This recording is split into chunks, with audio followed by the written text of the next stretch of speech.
संयुक्त राष्ट्र के खाद्य और कृषि संगठन के द्वारा जारी की गई एक रिपोर्ट ने हाल ही में सभी को चौंका कर रख दिया है। दरअसल हाल ही में जारी की गई एक रिपोर्ट में सामने आया है कि भारत में साल 2021 में 74.1% भारतीय स्वस्थ आहार लेने में असमर्थ हैं। संयुक्त राष्ट्र के खाद्य और कृषि संगठन के द्वारा जारी की गई एक रिपोर्ट ने हाल ही में सबको चौंकाया है। हाल ही में जारी हुई इस रिपोर्ट में सामने आया है कि भारत में साल 2021 में कई प्रतिशत भारतीय ऐसे हैं जो स्वस्थ आहार नहीं ले रहे हैं। वहीं साल 2020 के आंकड़ों पर अगर गौर करें तो ये 76.2% का आंकड़ा था। पड़ोसी देश पाकिस्तान में भी 82.2% लोग ऐसे हैं जो स्वस्थ खाना नहीं खा पाते हैं। बांग्लादेश की बात करें तो बांग्लादेश में यह आंकड़ा 66.1% है। इस रिपोर्ट में लोगों के स्वस्थ आहार नहीं लेने की वजह भी चौंकाने वाली सामने आई है। दरअसल रिपोर्ट की माने तो कई लोग घटती आय और बढ़ती महंगाई की वजह से अच्छा खाना नहीं खा पा रहे हैं और उन्हें कंजूसी में अपना जीवन यापन करना पड़ रहा है।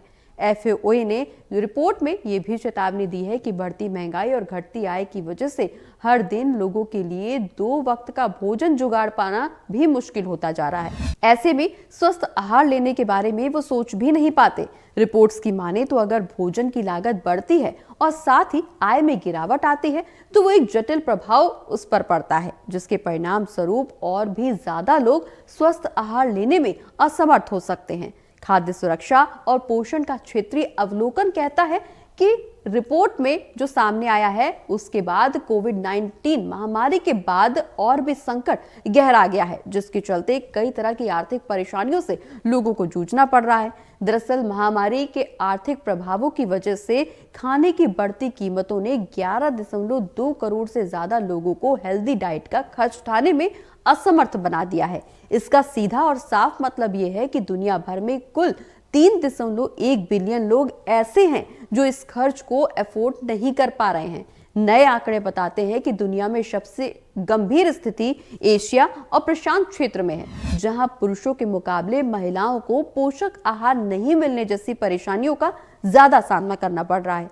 रिपोर्ट्स में ये भी बताया गया है कि इन्हीं व्यवस्थाओं के चलते 5 साल से कम उम्र के बच्चों को बौनेपन, कमजोरी और बढ़ते वजन का सामना भी करना पड़ता है। वहीं बड़े स्तर पर गर्भवती महिलाओं में एनीमिया की कमी भी देखने को मिलती है। इसके अलावा देश की 16.6% आबादी ऐसी है जो कुपोषण का शिकार है।